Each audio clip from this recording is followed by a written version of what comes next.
Hello everyone, today we'll be taking a look at the German tank destroyer, the JagdPanther Late version.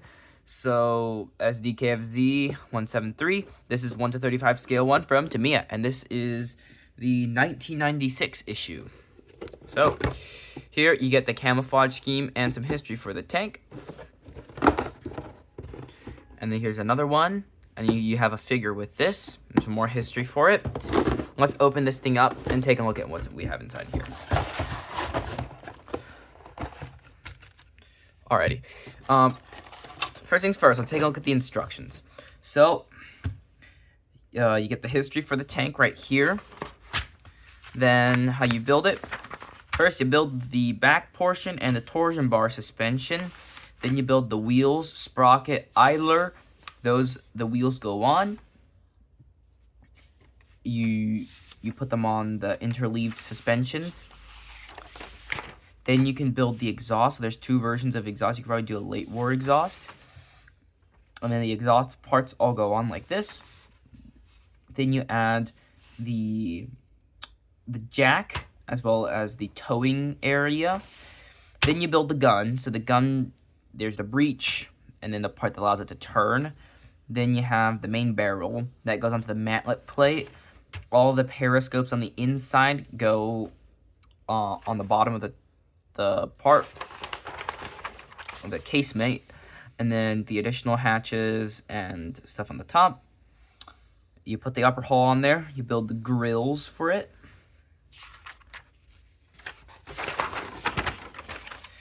Then you build the fans. You can do it with the G, so that's the Panther G versus the Panther A version, and then you put the fans on.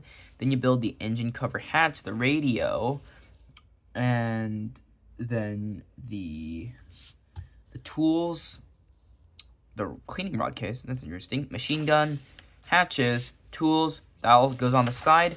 Then you build the side skirt armor plate, paint the commander, side plates go on, and then you're finished. Okay, let's take a look at the parts now. So, here is the upper and lower hull. The upper hull has the very nice weld textures on here on the edges where the plates are joined.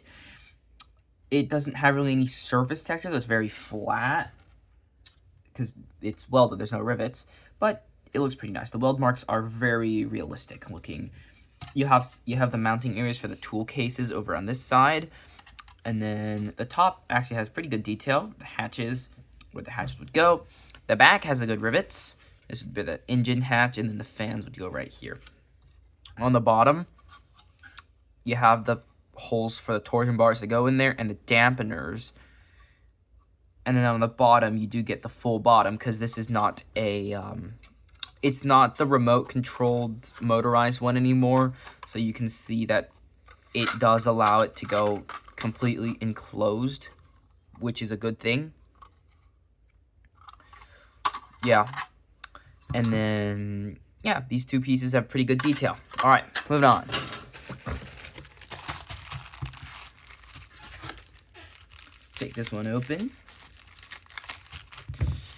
So this sprue here.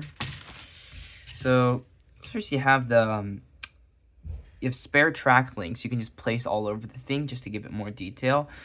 And this is quite interesting because this was the weird time before Tamiya got into doing link and length, and they were still doing rubber tracks because this thing still has rubber tracks. But yeah, this is the spare track link. Here's your wheels. So yeah, you have your drive sprocket, and then your road wheels, return idler, and then the torsion bars, as well as the exhausts. And you get two of these. And these all have really good rivet details. It's much better than their 1976 tooling. Alrighty, moving on. We have the sprue. So this sprue is the D sprue. The D sprue has your main gun right here, the fans, exhaust in the back, the commander, the rotation mechanism for the gun, and then you also have the grills in the back, the matlet cover for the thing, and that has a very nice cast detail. Same thing with this, very, very realistic. And then the gun would be put right here, and then it would be able to turn like this. And then here's this additional side panels right here. And they also have the hatches right here. And again, they have really very nice details.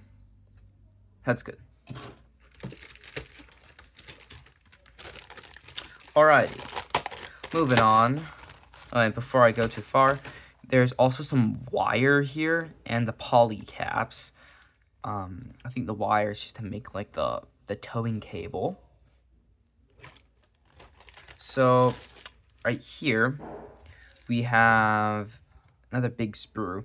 So this is the back plate. The armor skirts are surprisingly very rectangular. You have the mounting spots for the armor skirt. You also have the towing cables. You have the back storage containers, the jack, machine gun in the front, additional hatches. Then you also have the fan and a mantlet cover, but I think that's for a different Panther. This is just a recycled tooling for this, I'm pretty sure. And yeah, these all have really good raised rivet details. Very, very realistic cast details on here. And you can tell this is them moving away from the toy models, and this is like the actually really nice stuff. Yeah, it's overall it looks very nice. The fan details look very good. And then lastly, you also have the decals here. So you can do it, you get the iron crosses, you also have the numbers of which one you exactly want to do. I'll probably do the ones on the box art. But anyways, this is a very interesting kit. It looks very cool. I'm pretty excited to build this. Anyways, hope you enjoyed the video. Like and subscribe, and thank you for watching. Bye-bye.